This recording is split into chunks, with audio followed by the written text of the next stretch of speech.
Last year, I judged a Bitcoin pitch competition in India, and the teams couldn't answer one simple question: will this make money? And that moment made me realize something very important about the Bitcoin builders here. But why were we in India in the first place? And to answer that, we need to step back nearly 3 years. My wife and I decided to leave Canada, sell all our belongings, and hit the road. Africa was our first destination. We went from Cairo all the way down to Cape Town, mostly overland. Our purpose was to see what Bitcoin adoption looked like on the ground, not with the screen in front of us. And boy, did it change our lives. From there, we went to Central America, South America, Europe. But one place still eluded us, and that was the motherland. India was still left hanging.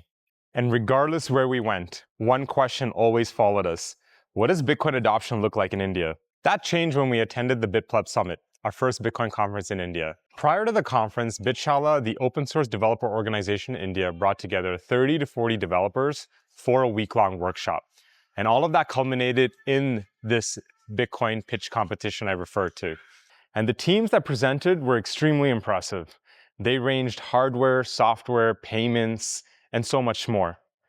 But one question eluded all of them: how will this make money? Would I introduce them to the investors that I knew?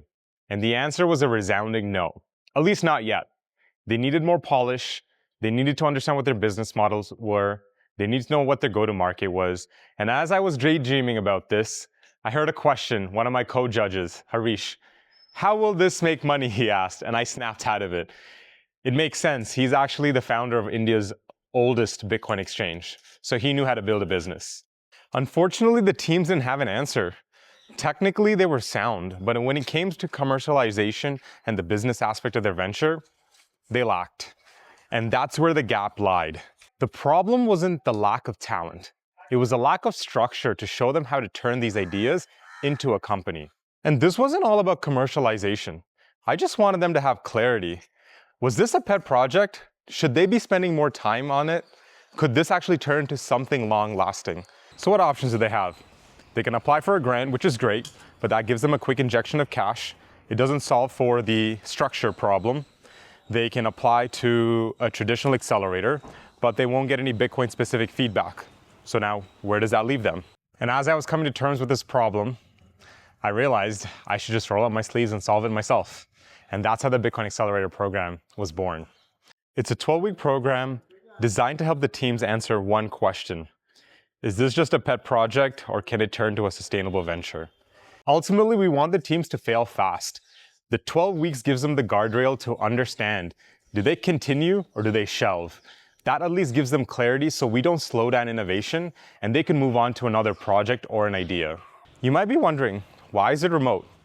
Well, I wanted everyone in the region an equal opportunity to apply and take part in the program. Also, I'm personally funding it, so I wanted to keep costs low. If you'd like to sponsor, do let me know. Before I built anything, I had to validate demand. So I put out an application form, and I was shocked with the results. 40 teams from India and Africa applied. I went through multiple interviews, 15 actually in total, and we shortlisted and ended up with 9 teams in the program. I'm a little late in posting this video. We're actually 7 weeks into it, but I will do a better job in keeping you all updated. What questions do you all have about this program? Let me know in the comments below, and I'll do my best to address it in the next video. Until then, see ya!